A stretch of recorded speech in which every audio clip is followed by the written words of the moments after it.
ऐतिहासिक प्रभु नारायण गोसाई स्थलविजे यात्रा। नमस्कार, जगन्नाथ भूमि एक्सप्रेस तरफ आपण मानक स्वागत। प्राप्त सूचना अनुसार जाजपुर जिला रसूलपुर ब्लॉक सिंगापुर स्थित ऐतिहासिक प्रभु नारायण गोसाई स्थलविजे यात्रा महाविश्व संक्रांति तिथि ठारू आरंभ होई एही यात्रा 4 दिन धरि अनुष्ठित हो जाइछि। एथिरे विभिन्न स्थानरू लक्षाधिक भक्त और श्रद्धालु को प्रभु विभिन्न वेशरे दर्शन देइथांती। गिरिजा शंकर नायक सिंगापुर यात्रा कमिटीर साधारण संपादक अच्छी। कौन के पूजा चलती विषय कहते बंद थी कोरोना कोरोना बंद थी कौन से विगत 2 वर्ष है कोरोना बंद थी यात्रा। ए वर्ष आम सरकार अनुमति आनी 3 दिन यात्रा करने पाइचु आम अनुमति पाइचु। तो आम सरकारी प्रशासन तरफ विभिन्न प्रकार सहयोग पाइचु।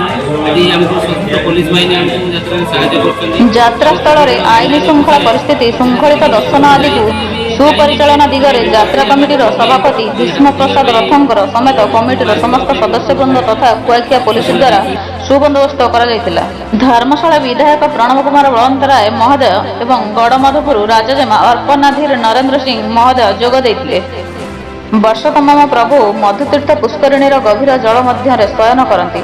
वर्षक थरे जलरू बाहरी पारंपरिक रीतिनीति अनुसार पूजित होगा पुणी थे जल मध्य को बाहुड़ी जाती।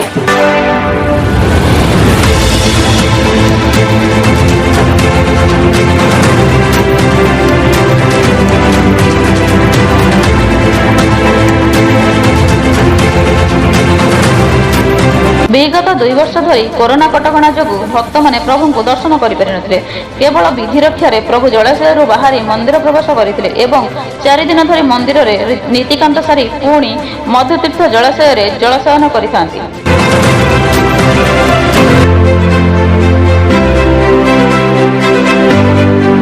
चलित वर्ष भक्त मैंने प्रभु दर्शन लाभ कर निजक धन्य मन कर श्रद्धालु मान भक्तावेग को ढेर बाधा सृष्टि करथिला। ठाकुर को बाहर करते पूजा अर्चना करते जो दिन बाहर करते भाग्य को सेटा पणा संक्रांति दिन नाला ओडिशार नवा वर्ष भी पालन होता।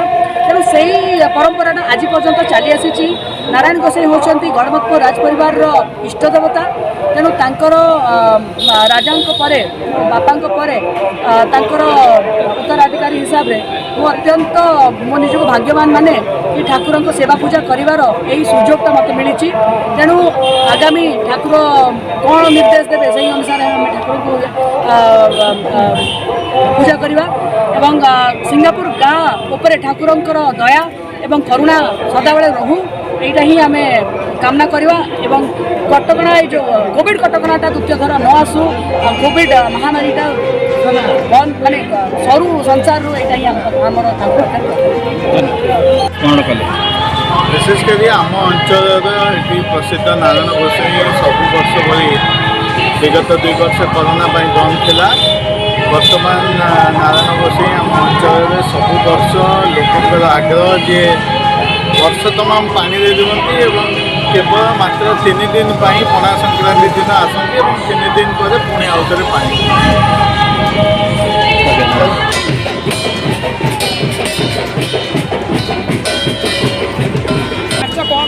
एही यात्रा रे व्यवसाय करुवा उठा दोकानी माने चलित वर्ष एही यात्रा रे बेस 2 पैसा व्यापार करी उत्साहित होगा सहित आत्मसंतोष प्रकट करथिले। ब्यूरो रिपोर्ट जगन्नाथ भूमि एक्सप्रेस.in।